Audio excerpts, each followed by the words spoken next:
What is up, everybody? We're back here at the Devy Royale talking a little Week 8 college football. We saw North Carolina go down. We saw Drew Aller, whatever the hell his name is, just not have a great game against Ohio State. And even that game was a snoozer. But we're going to be kind of giving all the takes that we got here. We'll be watching USC live as they kind of run down the stretch here. They just scored to go up one above Utah. So we're going to be diving in. Hop in the chat. Give us some comments. Today's going to be a very loose live show. So if you want to leave some comments, you can. We appreciate you guys, and we'll catch you after the intro.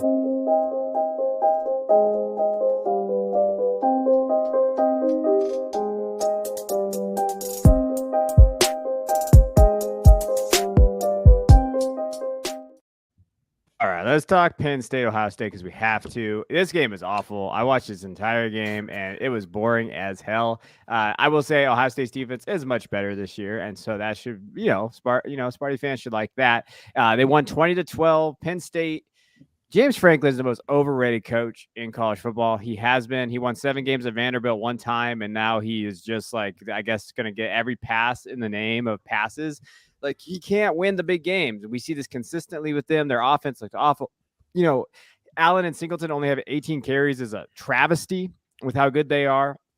On the flip side, Drew Aller had 18 for 42, 191 yards and a touchdown, but could not push the ball downfield. That touchdown was in garbage time when the game was over. They looked really, really bad. They scored 6 points up until the fourth quarter. Jay was watching this game. He watched this game fully here. What was your takeaway from this game? Is it Aller? Is it that Ohio State's defense is back? Is it Marvin Harrison Jr. is just a stud? 11 receptions, 160 yards and a touchdown. Where are you at with this game? The game seemed very even, honestly. And you mentioned how Penn State looked poor during the game. I mean, there was a lot to dislike about what Ohio State played, but both teams' defenses played really, really well. And there was pressure on each of the offensive lines. I thought Penn State's offensive line was going to have a better showing than they did, where Ohio State's defensive line was actually able to get some pushes, pressures. Some of that might have been coverage pressures just because of the poor Penn State wide receiver play, but it was a very good defensive battle, like a typical Big Ten historical Big Ten showcase there, and I think that was the major takeaway for me from Ohio State, was that their defense is of a national championship or playoff contending defense. Now their offense, that is another story. Kyle McCord struggled, and we're going to talk about Drew Aller a lot here in a few minutes here, but Kyle McCord struggled today. He's struggled through this entire season, and there's been ups and downs throughout the whole season. And he gets hot, and he gets on these streaks, and he makes these throws that just make you go, wow. And then there's times when you can just tell there's a little bit of inexperience, and it doesn't translate, or he's getting pressures, or the offensive line isn't working for him, or the run game isn't setting it up, and he's missing throws, and he missed quite a few throws. There were a lot of points, a lot of first downs, a lot of yards, a lot of explosive plays left on the table today. And to me, it looked like the difference in the game was that Ohio State had the highest caliber of a wide receiver in Marvin Harrison Jr., and he was the difference in the game, where Drew Aller had some, he threw a lot to the tight ends. He had, his senior wide receiver that he tried to force a few balls into, but it was really the difference. It seemed like when they needed the big play, it was Marvin Harrison Jr. And I'd never really thought about that, like the whole term of like lives rent free in somebody's mind. Last year, I think about this all the time. Last year, I think it was Zach Harrison tweeted out right after Marvin Harrison didn't win the Blitnikoff Award, and he was at the Woody Hayes catching balls in the jugs machine on a Friday night, and he says, "You created a monster," or something like that. Like, I feel like today was a little bit of that monster coming out, and he's had a injury that he's had to battle through, but it kind of feels like he's on the path if Ohio State keeps winning and he keeps putting up 100 yards and a touchdown or multiple touchdowns, where he'll be in that Heisman conversation. So to me, the big difference in today's game was the play from Marvin Harrison, where Penn State didn't really have that. The defenses both played really well, and that's encouraging for Ohio State going forward. But we still need a lot of work. Ohio State's offensive line, Ohio State's run game, and at the quarterback position, we need to get some more experience and consistency there. And I think that'll be good for Ohio State's success later in the year. But that's kind of my takeaways. So I was telling these guys I didn't watch a whole lot of college football today. I had an event to work, the real job. But I will say that, you know, I live in Columbus. This was the one that I was listening to. I watched a little bit of it. Ohio State's defense is playoff caliber, but my takeaway from the first half specifically of this game was that Michigan is going to just absolutely destroy this team. And I do think that, you know, sorry, Jay, and I'm sorry, Jeff, and I'm sorry, Ohio State fans, but there are two different levels to this. And, you know, maybe Michigan is going to cheat to do it. That's cool. I don't care. That team is on a whole nother level from this Ohio State team. And you know why? You know, the last couple of years it's been physicality. I think Ohio State has actually taken a step up in physicality this year, which has been impressive. I think, you know, that defensive line is starting to come into its own, but really the corner play has been really good on that defensive side. Where Ohio State has always had that advantage is at the quarterback position, and they definitively do not have that advantage this year. J.J. McCarthy is a different level of quarterback than what they're going to see really all year. And so I think obviously Michigan's going to have some tests before that. And really the test is going to be this Penn State defense that just gave Kyle McCord some issues. But I would argue that this Penn State defense wasn't the number one thing that gave McCord issues. It was just simple ball placement. Like, he was just out of sorts the entire game. I did watch the first drive where he was like 5 of 5 and really good and on script and things like that. He looked good, but I think once things started, you know, breaking down for him, he started to reel. But I say that only to bring it back with, he finished 22 of 35 for 286 and a touchdown. He didn't turn the ball over. Like the level of play that Ohio State fans have come to expect is almost unrealistic, just simply because of how good the quarterbacks have been in the last few years. But once again, the flip side of that is J.J. McCarthy is that guy. Like, if J.J. McCarthy were at Ohio State, they'd be the clear number one team. They'd be the clear favorite to win the national title. They don't have that this year. And so while this is great, like, I honestly thought Penn State had a shot in this game. I think if Drew Aller doesn't play like he's terrible, which he might just be terrible, but if he doesn't play that poorly, I think they do still have a chance to win this game. None of it matters because Michigan is going to absolutely destroy this football team. I can't say they're going to absolutely destroy, but because that's just bad karma. But I think I do think from this game, the thing that I noticed the most, and this is the first Ohio State game I've watched through and through the whole year, and their red zone offense is ass. Their red zone offense is terrible. Not good. And I think, I don't know what it is. I don't know if it's play calling, not having Travion Henderson, who, you know, red flags need to be thrown up a little bit. Travion Henderson, if he can't stay healthy and get on the field, that's a problem. Like, I mean, that's going to be the issue that we've seen the last 2 years. Not having that consistency at that running back room, I think, is big. Not having a Mecca was big. You know, when you look at him not getting out there, you know, Cade Stover being your second leading receiver, that's going to hurt your offense. As much as I like Cade Stover, I mean, no, I don't. I don't like Cade Stover at all. I don't even know why I just said that. But as much as Cade Stover, some people like him. Like, I think that he's not going to be your guy. And Carnell Tate is still learning the position. Like, he's being asked to do things that he might not be ready for in games like this. On the flip side, though, let's talk about Aller. 18 for 42, 191 yards and a touchdown. But again, like I said, did not look great. You know, percentage is not going to be there. Just really struggles pushing the ball downfield for some reason. I want to say it's more the offensive system than his talent, because I do think he's still talented. I just think that offensive system, it definitely holds him back a little bit. You know, for me, I think the lack of receivers, not having Caden Saunders being that guy, Condre Lambert-Smith had 6 catches, 52 yards, but there's no deep guy, right? There's no guy out there that you're like, yo, I'm going to be able to go vertical. It's why I want Evan Stewart to transfer to Penn State selfishly for both of these guys' value because then they give them that deep guy there. But what do we think of the 25 class? So if we're looking at the 2025 class overall, let's just say Shador is coming back because I'm almost guaranteeing Shador is coming back to next year in terms of what they want to do. So Shador is coming back. Let's say JJ Drake and obviously Caleb, those guys leave. What are we thinking of this 25 class? Aller is kind of disappointed. Klubnik is disappointed. Connor Weigman hasn't been able to stay healthy. Do we give Jackson Dart some love if he comes back? Like, where are we at in terms of this class, Jay?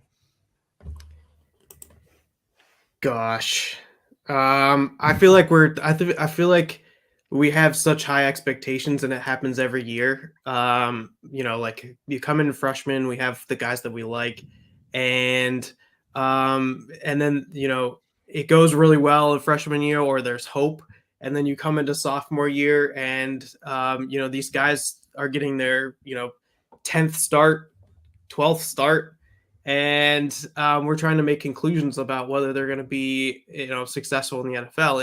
And yeah, we'd all like to see those prospects that have the Caleb Williams type trajectory. That's perfect, right? Like you come in early your freshman year and you crush it, and that makes it easy on us because then we know this guy is going to be great. And then you see those guys that they get the start their sophomore years, and there's just a lot of hope, and it just disappoints a little bit, and that's okay. I mean, clearly we'd love to see the quarterback succeed in their sophomore year. That gives us a strong signal that they're going to be pretty good. But what we really, especially at this quarterback position, they need to have experience. They need to get the time and get the snaps in and get the practice and get the jitters out. And sometimes that takes people a little bit longer than other people. And I'm okay with that. I'm okay with waiting for a fourth year guy that was, that gets 3 years of starting. That's okay. And so, yeah, maybe a little bit disappointing, but I think there's still hope. I think there's still hope for a guy like Drew Arley to turn it around. For Cade Klubnik, I think there's still hope for the guys like that to turn it around. I've been really impressed with Jackson Dart this season. So if he's the guy that ends up being the top of that class, that'd be pretty interesting. There's a pretty heavy and experienced 2024 QB class. So you guys have guys like Michael Penix, Bo Nix. It might take out some of these guys that would be the young guys that would come in this 2024 class, like Quinn Ewers, Shadir Sanders, those guys, and move them to 2025, which would make 2025 just like there's a bigger shot of having a hit or a potential guy in there. So, like nothing to really write off, but it doesn't feel like we have a Caleb Williams in this class. And that gives me pause. That's a little bit frustrating, but there's a lot of hope. And I don't want to, I do feel like the market moves in a sort of like a pendulum.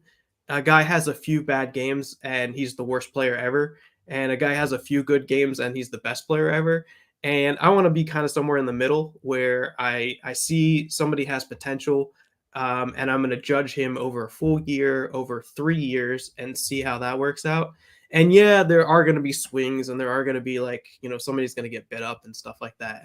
And I agree with that. I agree with some of the hype because like each time we get an indication of these guys on the field, they're going to give us more data and more info about how good they're going to be. And that should be taken into account. But I would just be cautious about saying now Drew Aller is the worst quarterback and he's nothing and he's not going to be anything. He that might actually be the case, but I'm not giving up on him in one thing. And I would say for Drew Aller, Justin Drew Aller's case, this is the weird year, and I'm not sure if this is how James Franklin always is, but it was even brought up in one of the questions that one of the guys asked him is like, look, the explosive plays, pushing the ball downfield, they haven't had to do that all season. The knock on them was they hadn't played anybody and they hadn't had to push the ball and create those explosive plays. And if you don't do that, and then you go up against Ohio State and you have no practice doing that, how is it going to go well? And so it's kind of feels like it was like he was sort of set up in a situation where, but that being said, he's still got to make the throws. It's still got to look kind of close. so we can give him the benefit of the doubt. And today that didn't show up. But one bad game doesn't change anything for me. I still think he's pretty good. I still think Cade Klumek's pretty good. But if it doesn't turn around, if they never get it to turn around, then it makes it tough. Yeah, I think sometimes we forget that the super special guys even can struggle at times, and I think Aller's got the talent to be one of those guys still. We haven't seen it, and I think I'm glad you mentioned the explosive plays because it was something that they didn't need to do, but it was very clear that they should have been doing, throughout the early parts of the season because I I don't know how you take a quarterback that is accurate downfield like Aller, and I think we saw that on his high school film, and we even saw that in week 1 a little bit, where when he throws the ball downfield, he's still pretty accurate. Mhm. Um, I think when you take that away from him, and he's only doing it 1 to 2 times a game, or something like that. Yeah, I mean, everything takes reps. I had a conversation with a couple of buddies, who were panicking on McCord today, and I said, he still needs reps. Like, he's a first year starter. And while he's been in this offensive system for a while, and that's a little different for Aller, I think that we tend to get impatient. And I think that's just the nature of fantasy football, Devy. Everything. Everyone is impatient and wants immediate results. And I think that some guys need to bake a little bit, right? Like Spencer Rattler, even.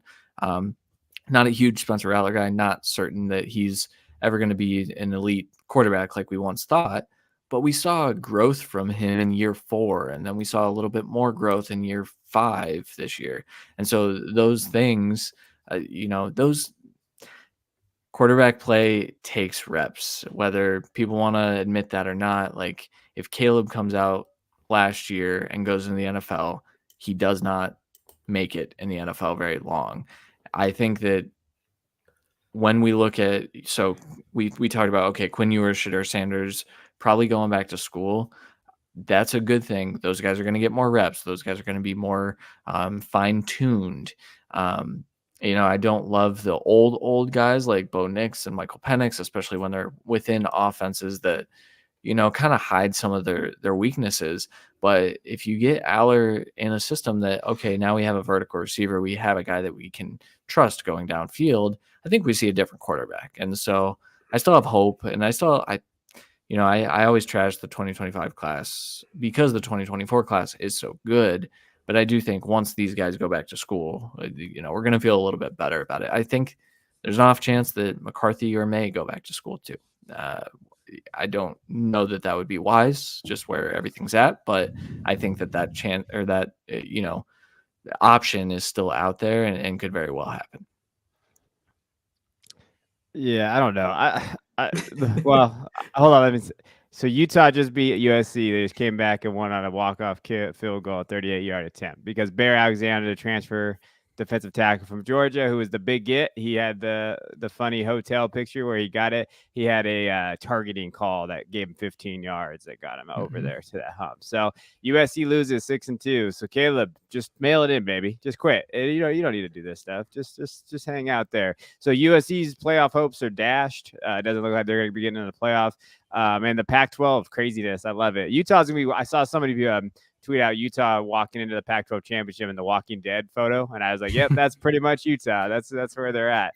As far as the quarterback talk, yeah, I think that these guys need reps. JJ looked like shit his early freshman year, sophomore year too. Like, JJ did not look good at times, developmental wise. He needed the reps, and as he's gotten the reps, and I think the best thing that happened for him last year, they picked him and they said, yeah, we're just going to roll with you over Cade McNamara. Like, you're going to be our guy. We're going to take the reps. And there was good and bad with JJ last year. I mean, we lost the TCU game probably because of JJ. We won the Ohio State game probably because of JJ. So, like, there was a couple of different games in there where you saw that and you see him kind of getting better. So part of it is, I think that's where I'm with Drew. I still like Drew. I still stand by picking Drew or, the three guys that we said, May, and then I also said Caleb as Devy quarterbacks, because you're like, hey, those are the guys that I'd be comfortable with if you're going to take a risk. I do think this 25 class is loaded at the wide receiver position. I think they have some very good talented players there. But there's a lot of question marks outside of that. And I think that's the fun part as we kind of dive into it. Overall, I think that, if Shedeur comes back, Christian, do you think he could be QB1? At this point, I mean, yeah. I have concerns about Shedeur. I don't know that the elite talent or like the traits are there. I'm not certain about that. I think he's got adequate arm strength. I think, he could be a knockoff version of CJ Stroud, but is that really who we want to be QB1 of any class? Is a knockoff version of the guy who just went behind Bryce Young this year? I mean, don't get me wrong, CJ Stroud's probably like a top 12 quarterback in the NFL already, just from what we've seen, and a knockoff version would still be good, but I don't think we're going to see that elite guy unless Quinn Ewers goes back to school and becomes what we thought he could be based on the tools and things like that. I think that's the guy that I'm still kind of holding off hope for going back. But still, there's just so much inconsistency with his game. He's not a very accurate quarterback right now. I think him and Aller actually have some of the same issues where, some of the underneath stuff's really good. I think Quinn is more refined and throwing with anticipation and things of that nature. But of course he is. He was the most elite high school recruit of all time. But yeah, I mean, those are the two guys that I hope take those next steps. I think Shedeur, based on what Colorado is able to do next year, I think he very much so could put himself in the running for QB1, and that's why I trashed the 2025 class. Could he be? Do you think Shedeur could be like Geno Smith? Is that a good comp for him or no? Yeah. I mean, I think that Shedeur does.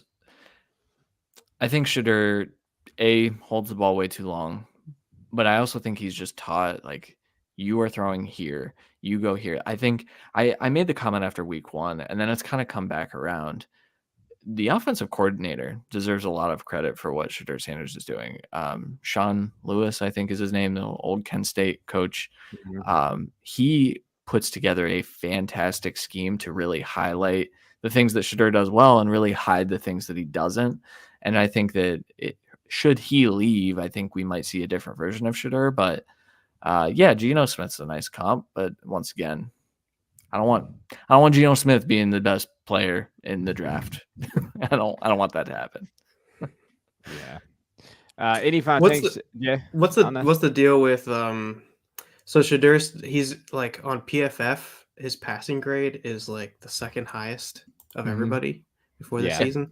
But then when you go and look at like EPA per play, QBR, adjusted yards per attempt, all that stuff, he's not close to the top. So what's the deal? Why are the PFF graders grading him so highly versus like just looking at some of the advanced stats and stuff like that, where he's not really showing up that much? And I know he's putting up tons of stats, so maybe that's quite it. Or I don't know what your thoughts are.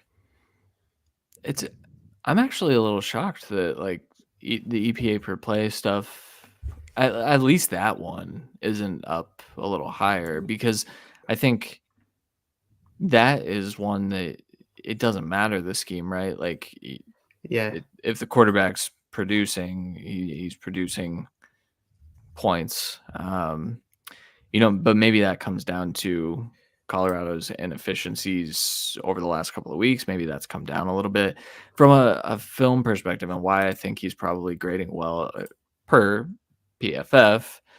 It would be, he's making the right throw. It's the Brock Purdy grade, where like, oh yeah, that guy's wide open. They schemed it wide open. Shedeur hit him accurately. Like, that's a good throw. But I think that's where PFF maybe struggles to decipher what is scheme and what is actual player. I think that could be a limitation of their data. Gotcha. No, like major things. Connor Weigman, I know he's like hurt, but like he showed up quite a few times. Jackson Dart's showing up quite a few times. So those are guys that And I don't know what your thoughts are on Riley Leonard if he ends up going back or not. But there are some guys that are having okay seasons or like have the potential that if they stay another year, the 2025 class could be filled with some guys in there that have the potential to be first round guys. But there's no Caleb Williams. That's my hot take. It doesn't feel like there's a Caleb Williams in this class. There Caleb could be Williams a would there. Yeah, I'm not doing that. I said yesterday I'm not arguing about Caleb Williams anymore. There is a sleeper name out there that I think that if he transfers to a school, depending on what happens with Quinn Ewers, Malik Murphy could make some noise. Yes. So Malik's got tools. He's got to get reps, but he's got tools. And so, like, if Quinn was to come back to Texas, like Christian talked about, you would have to imagine Murphy leaves somewhere and goes somewhere. And if he does that, and you're looking at a guy that, like, hey, he has the arm, he can kind of do those things. He was a very sought after recruit. Like, there could be one of those things. We could be seeing like a Daniel Jones type guy that just pops out and just has a really good junior year. Now, Jay will be worried because it is just 1 year of production, but we're not there yet. But there's guys out there, there's tools out there where you could say, hey, Malik Murphy, some of these other guys. I'm trying to think of some of these other guys that have been sitting, some of these, talented guys like that. But I think that's the guys that you have to look for. I think if Quinn goes back to school, I'd be worried that he might lose the job to Malik. Maybe. Because if Malik takes another year and grows like a little bit more and adds more velocity, adds more weight, like maybe works on some of the accuracy, the nuanced things, like I don't know why Texas wouldn't roll with a kid like that. Like he legitimately has Anthony Richardson like potential. In the fact that he's an athletic freak that can with an absolute bazooka of an arm. Like those are the types of guys that do rock it up. You're right. And I think if Quinn goes back and Malik just immediately chooses to transfer, I think that's when you can feel comfortable. Hey, maybe both of these guys are in the same draft class. But I'd be worried if Malik stayed a little bit for Quinn. Yeah. I'd be a little worried. Yeah. Yeah. So this year in year 3, Shadur has a 0.36 EPA per play. And what I'm looking for at year 3 is around a 0.4. So on an age-adjusted basis, he's a little bit below the line of kind of what I'm looking at, which is I thought was interesting. Yeah, but it is interesting. Yeah, I have no idea what you guys are talking about. All right, let's look at I do. Hey, North Carolina did lose to Virginia tonight, so that's just something to kind of note. Drake May, 24 for 48, game-losing interception, did not look great. Devontae Walker did for another straight week look good, 11 catches, 146 yards, and a touchdown. I put him up on my big board last week. I think he needs to be there. I think Devontae is someone that, with his size and frame, if he keep producing that way, I think that's something to note there. North Carolina, you guys can't lose to Virginia on the CW network, which I didn't even know existed still. That is definitely not. That's the Buffy Vampire, right? Buffy Vampire. Yeah. Also, show? Yeah. The 100. Ever watch that show? Good show for like 2 seasons. No. It was on the CW, I think. Oh, okay. Yeah. I'm a little older than you. But yeah, so you're at that range. Martin Hampton did look good though, 112 yards. So shout out him. Shout out Virginia. I mean, I'm always rooting for them after what happened last year. But when you're thinking of like that, just to kind of give you an idea, I do want to talk. And we could probably end it with this talk because it'll probably take a little second. I don't know what the hell to do with the 2024 running back class, y'all, because I'm doing my big board, and you guys talk me out of this. So I actually dropped every running back outside the first round right now because I don't know what to do. So I just put wide receivers in the first round. And with JJ getting into the first round now, and in my running backs are in the second round, and I have Trey Benson as running back 1 right now, but he did not have a good game tonight. He had 26 yards and a touchdown, I think. I have Travion at the running back 2. I have Bucky Irving at running back 3, and Bucky had another good game today. He had 129 yards, 2 touchdowns, and he had 51 yards receiving and a touchdown. I don't know if we're not talking about Bucky enough. I think Bucky is going to be an interesting prospect. And then I have like Shipley Brooks and that area in there. But I don't feel comfortable with that. But I don't feel comfortable putting any running back in the first round. Am I crazy? Or is that just how it should be right now? I'll start. You're not crazy. That's like I don't like to speak in absolutes. Actually, I do, but I come off as arrogant and stupid sometimes. Yeah, that's correct. Like you can't when you look at this wide receiver class, which we talked about on the Dynasty show this week, like this wide receiver class is nuts. And I think that you can make you didn't even mention who I think could push for my RB1 this year. Once I start like actually putting film grades on these guys, Marshawn Lloyd from USC is like the guy that I think if he gets the draft capital, if the injury stuff checks out, which I think, from the film, it looks like it will. I think he has as good a shot as anyone to push into a range where you're comfortable maybe at the back end of the first, but even then, like just take shots on these wide receivers. I mean, Travion, you're right with the red flags of, he hasn't stayed healthy any year since his freshman year. I think Trey Benson to me has been disappointing. I expected a lot more from him this year, statistically and from a film perspective. He looks slower. There was you guys remember in the offseason when everyone was like, "Oh my God, Trey Benson's up to 230 whatever pounds. Yeah. That's crazy." I think that hurt him. I think he needs to cut weight again. Like I don't know why he did that. Bucky's a good name, and if we're going with a smaller guy though, that I think probably gets the draft capital, and I know you're skeptical about doing this, and Jay, you probably are now too, but like Blake Corum is from a film perspective and from an NFL draft like community perspective, Blake Corum is still a top 3 back for most people. And I think he's probably going to get drafted that way. And because I'm trying to project that, I'd still be comfortable with him, but probably early mid-second. And just, I don't know. I don't like this class. This running back class is gross. And we've kind of been talking about that for a little while now. It's just coming to fruition here. Yeah, I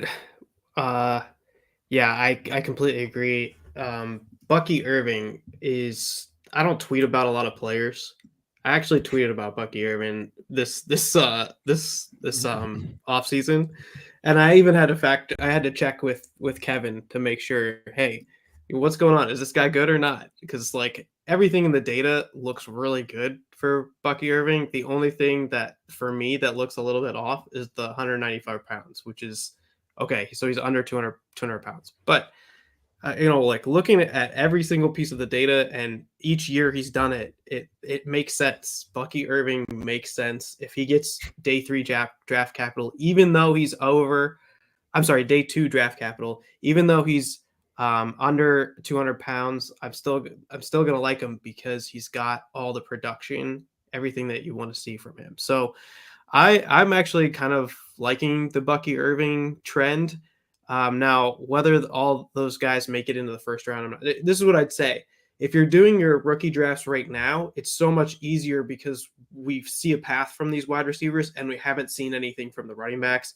You can make a case for like Audric Estime, some of these guys that have, actually shown production this year, but really the top end, like the Travion Henderson, he's been injured and hasn't shown production. So how can you be confident in that? But then I'd say after the draft, there's going to be guys that got their first round, second round, third round draft capital that end up in good situations, and we're gonna push those running backs up, and they're gonna get drafted. Now, whether you should or not, I'm not sure, but that will probably be the case that these running backs will get pushed up. And so I'm not sure right now. I don't have the crystal ball. I don't know who the NFL is going to pick as those guys that are the lucky guys that get the draft capital or get the good situation or whatever. But I imagine there will be some of them. I hope Bucky Irvin's one of them. I still think Travion Henderson, the upside there is worth the first round pick, even if now that means that it's a late first round pick. Yes, injuries are important. If a running back comes out and he's injury prone, he'll have that knock as a narrative for the rest of his career. And that will hurt his value. But I do think he has the elite upside to be an RB1 in the NFL. And that's really what I want to try to find with these guys. I want to try, my process is about whittling down all this stuff to try and find who could be an RB1. I think Travion fits the mold of who could be an RB1, especially if he comes out this year, especially if he gets day 1 or day 2 draft capital, and hopefully in a decent situation. That kind of still feels like the guy that's still a first round running back. Yeah, and it does feel a little bit like last year's wide receivers. I think I mentioned this before, but last year's wide receivers, all the guys that we were really hyped up on, they didn't produce, and it was just so frustrating. We were waiting for Quentin Johnston to produce. We were waiting for Jordan Addison to produce. We were waiting for all these guys, even Jackson Smith and Jigba injured. Those were our guys, and it didn't happen. It just felt like it like pushed and all those wide receivers down, and we were sort of upset about it.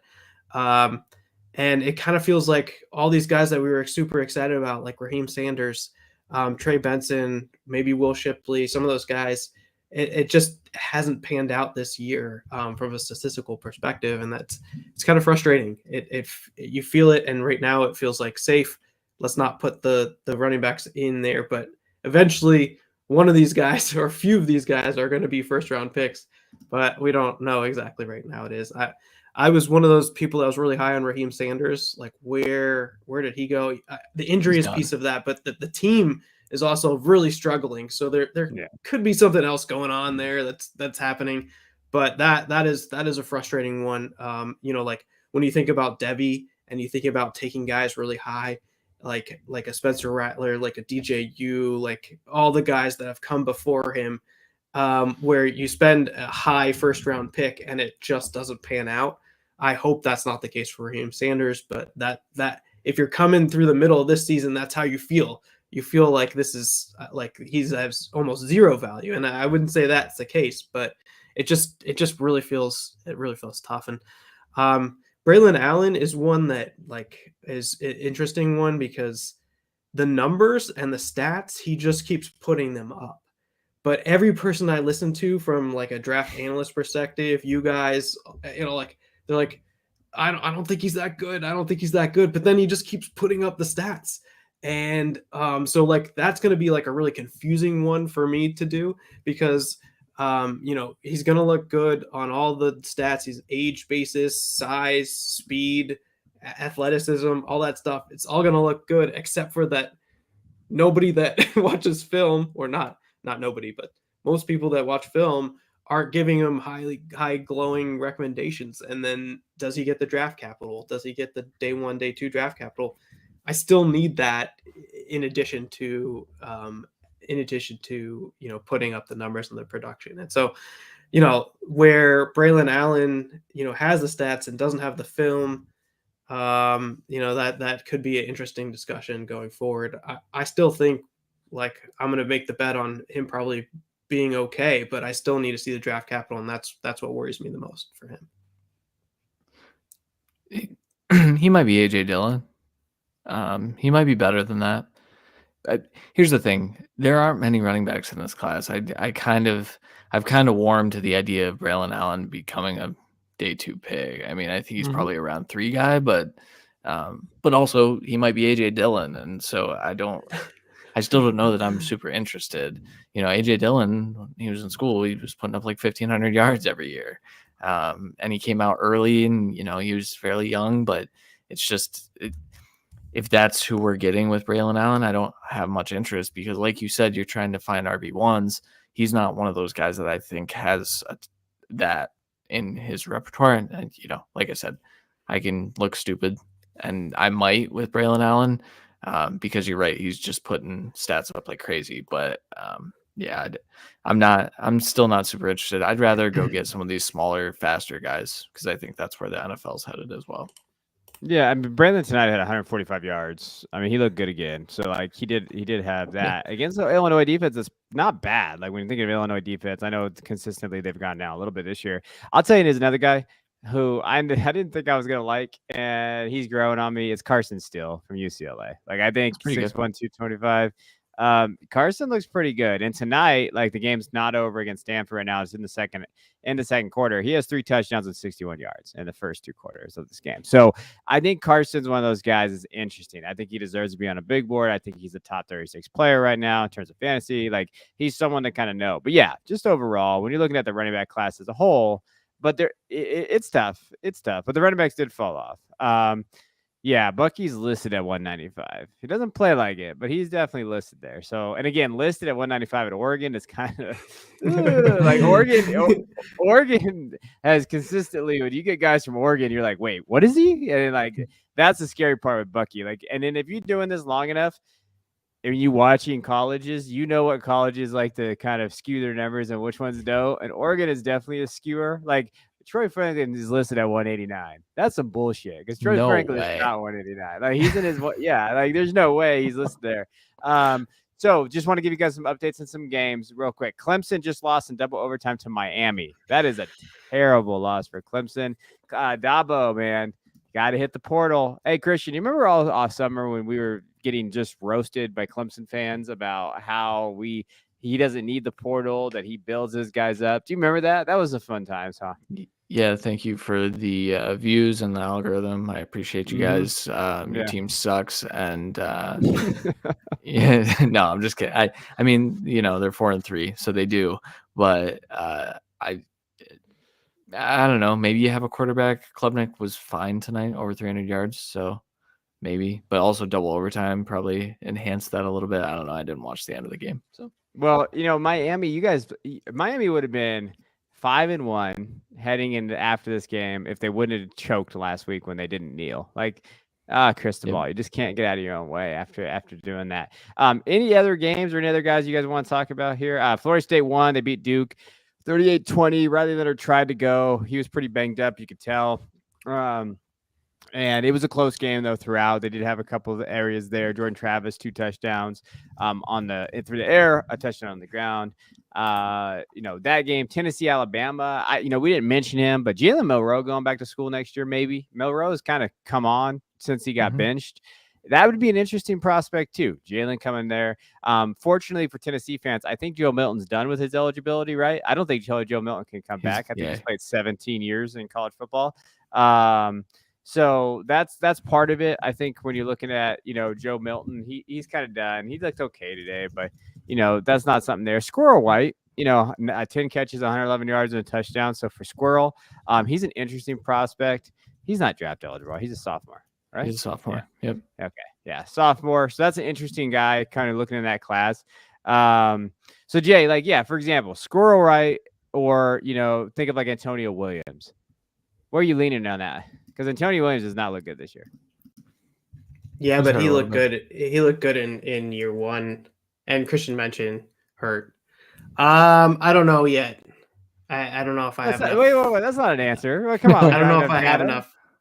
I don't know if I have enough info yet on those guys. I mean, Squirrel White, he had a decent year one. 481 yards last year. Yeah, so it wasn't terrible. But coming into this season, I had Antonio Williams well ahead of Squirrel White. Now, I don't think Squirrel White's had that great of a season. He's had a couple good games, but like production wise, I don't know if it's like crazy this year. So he might take that little bit of a step, but there's no reason to think that like he's way outside of what Antonio Williams' range is right now.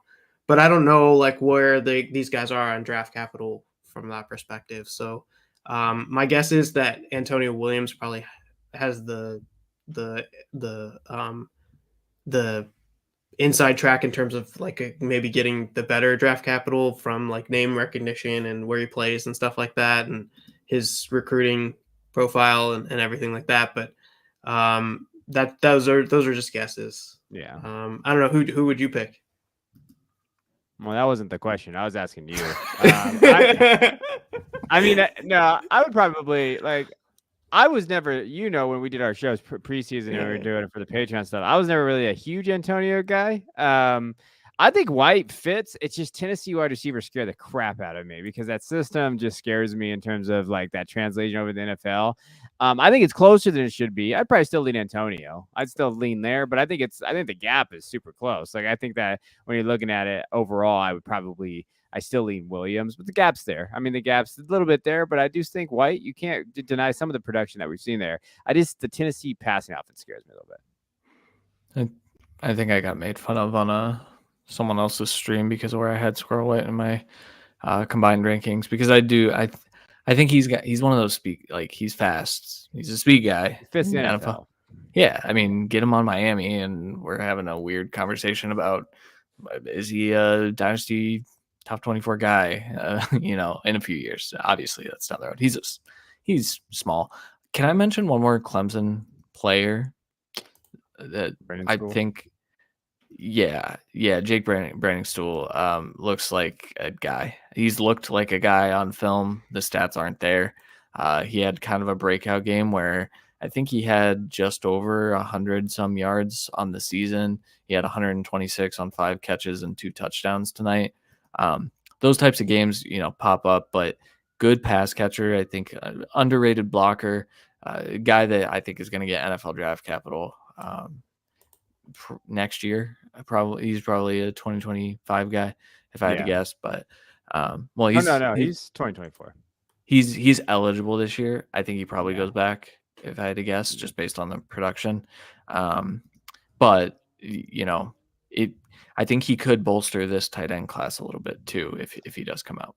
Good. He's my good point. tight end 3 overall in Devy right now. Like that's where Yeah. I have him ranked. So it's him, it's Brock, Jatavian, Jake. That's kind of how I have those guys kind of set up. Same. And then Oscar Delp. I don't know. I just threw some Georgia shit in there. And like because the tight end position's Smart. pretty like whatever. I like Nesbitt though. Nesbitt had a game today. He kind of did. So Nesbitt's still hanging around there. He's still in my top 5. I do want to get to this question before we get out of here because I do think it is interesting. Jaden Daniels, Jaden Daniels has had one of the most, he's had a weird career. He came in very highly touted, had a kind of up and down years at Arizona State. Last year looked okay. At different times, you saw that. But this year, you know what? He has come on now. He played Army. So let's just, we're not going to just say against Army tonight. He had 3 touchdowns, like 250 something yards, but against, Auburn, 325 yards, 3 touchdowns, Missouri, a top 21 program right now, 259, 3 touchdowns, Ole Miss, 400 yards, 4 touchdowns. He's put up some numbers, 22 touchdowns, 3 interceptions, 2,200 yards. Like he's looked really, really good there. So when you think of Jaden Daniels, I think, he's someone that, he's a senior, true senior though. So I don't think he redshirted. Oh no, he did, huh? Shoot.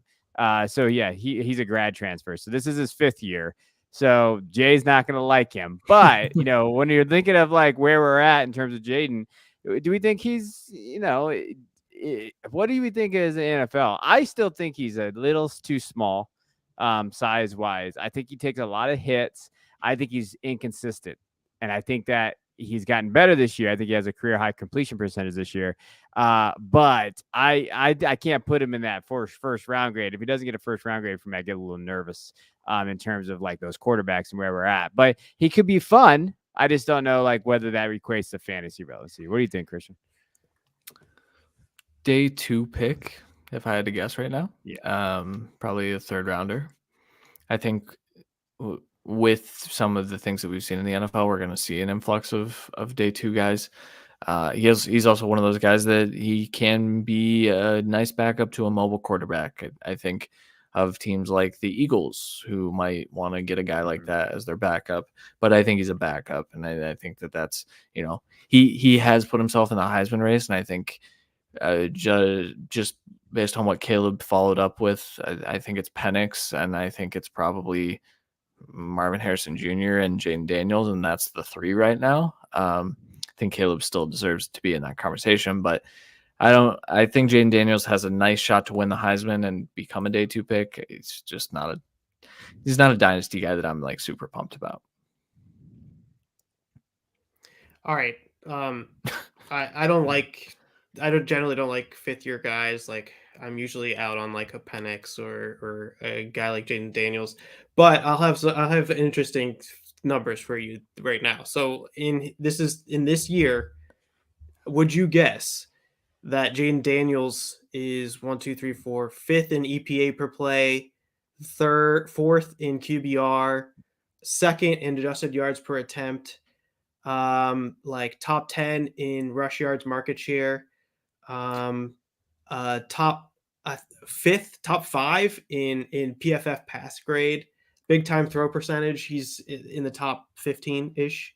Like every category that I care about in terms of wide or quarterback performance, like he's at the top of the league and he's having a fantastic year. So those are the type of years where, you look at everything and you say, okay, like if he goes in the first round or if he goes in the second round, it kind of makes sense because he's having a phenomenal year. It's incredible. And so you can say what you want about LSU, you can say about what you want about winning quarterbacks and everything like that, and his path to get here.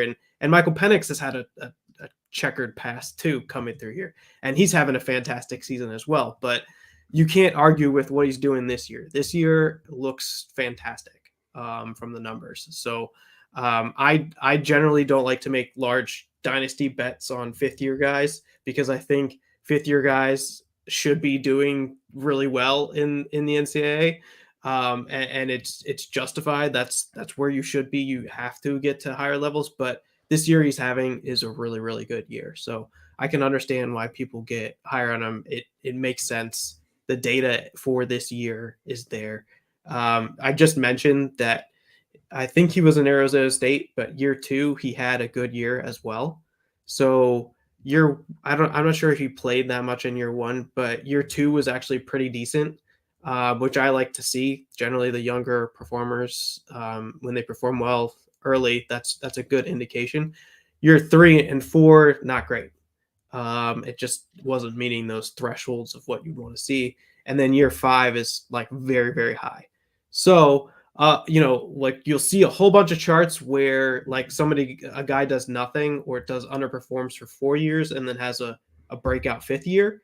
And that would be a little less valuable to me than the guy that actually breaks out in 1, 2, or even 3rd year, maybe falls off a little bit and then has a crazy 5th year. I want to have the guy that did have that little bit of breakout in year 2, and he did have some of that. So I think it's interesting, but yeah, generally not making giant like dynasty bets on guys like that. If Jaden Daniels, if I had to pick between Jaden Daniels and Quinn Ewers, I pick Quinn Ewers. If I had to pick Jaden Daniels and these fringe first round guys that come out that are younger, if they're going to get that first round, I'm probably going to go with the younger guy as my guy. Yeah. The film's there with Jaden this year too, for what it's worth. There was one throw he was rolling out to his right today, the Brian Thomas long touchdown that was like, So that's a throw. That's a gorgeous throw. So yeah. He has them.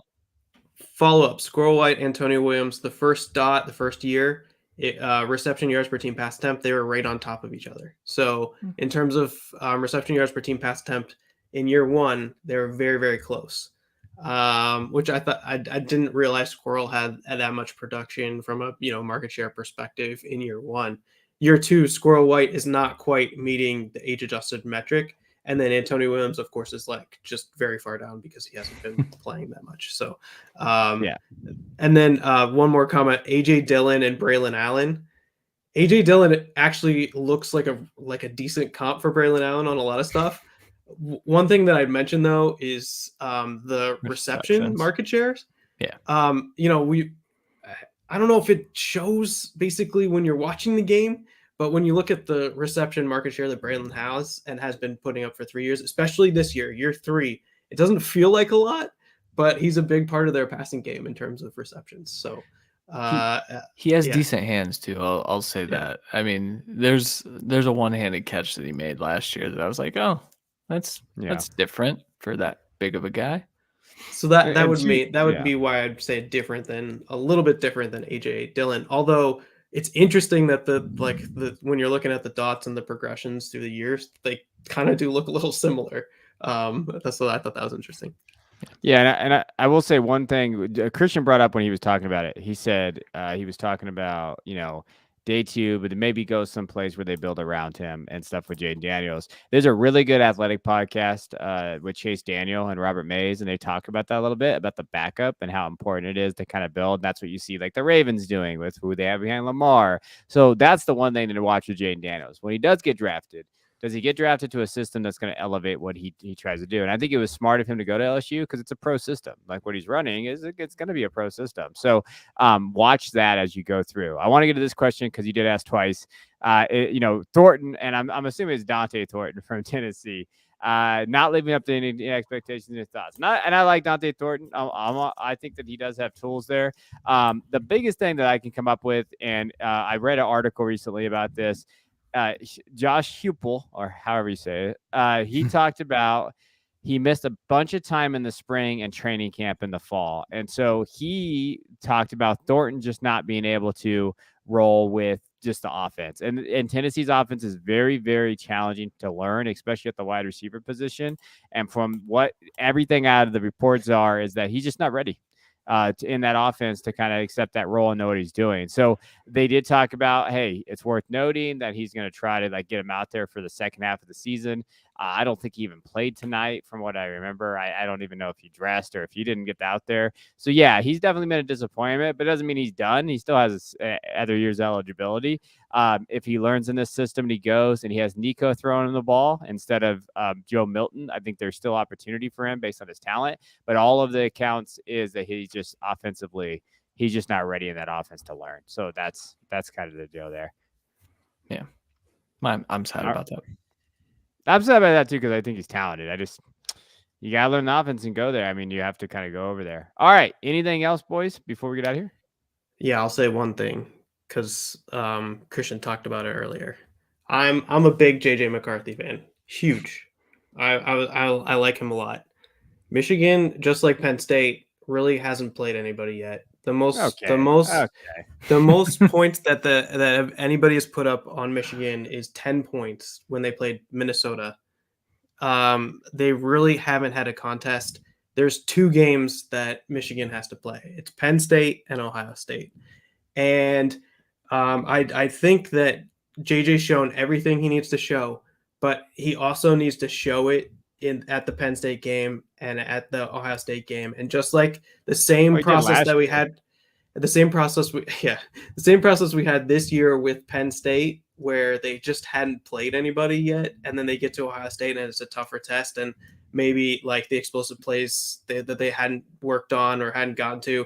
My worry is that when we get to Michigan gets to Penn State, gets to Ohio State, and they have to go up against the high caliber. They haven't had those moments where you had to struggle through to beat somebody. And you can, a lot of those experience came over from last year. And so they had some of those struggles last year, but this year is a whole new team. Every year you're building a new team from scratch, and you have different elements, different camaraderie, different everything that goes along with it. And so I'd say we don't know for sure yet. Every indication is that they'll crush their opponents, but I would say that we don't know for sure quite yet.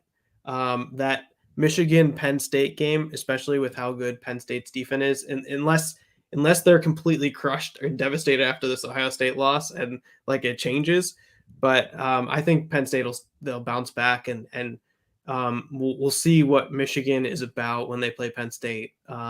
And then, and then Ohio State. I think if JJ McCarthy goes off against Penn State and goes off again at Ohio State, we're talking about a guy that's really, really pushing the top, like QB1 and Heisman and stuff like that type of thing.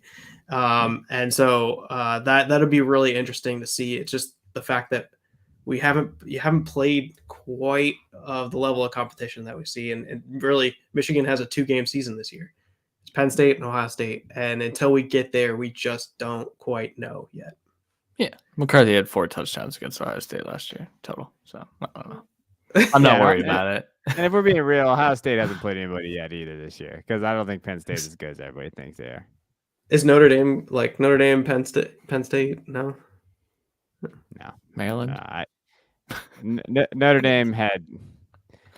It sucks because I try to look at the schedule and I was like, yeah, he's kind of right. Like, I don't know.